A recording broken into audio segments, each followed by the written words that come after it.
هر سحر برخیز ای دل خدمت جبار کن.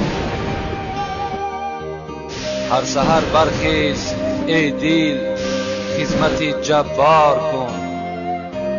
گر توانی بعد خدمت گریه بسیار کن.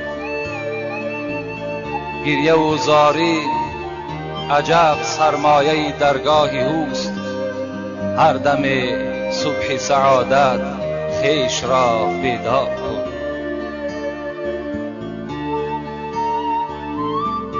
به دوستان خدا در دهر صد دشمن شود پیدا. به دوستان خدا در دهر صد دشمن شود پیدا. به هر ره رو در این راه از کمین رهزن شود پیدا. به هر کس از گمانی نیک بر سر دست می مالم.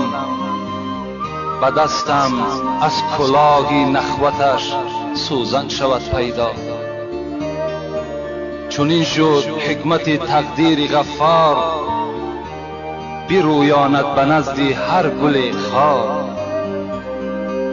کند صد دشمن پیدا به هر دوست که دائم در پی آزردن اوست.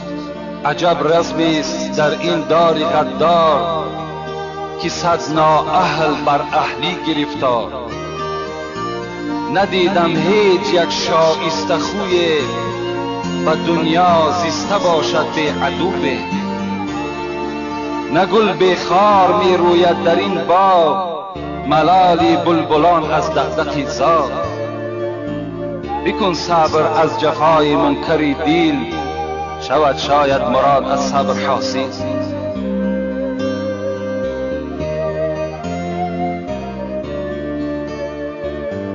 سگی که طعمه او استخوان است، سگی که طعمه او استخوان است و جان و دل محب خاندان است. اگر صد بار راند صاحب او نگرداند از آن پاسی نمک رو.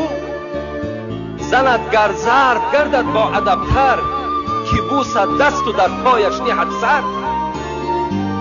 نیاید در خیالش باب دیگر رود حلقه زند گشته بر آن در. نگردد دل خنک از راندن آن روان است از پس او کرده افغان. چرا تو قدر نعمت ها ندانی به قدر استخوان سگ ندانی.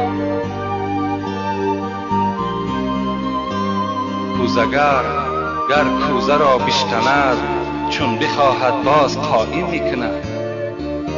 آن که داند کوزه کردن از نخوست چی عجب سازد شکسته را درست.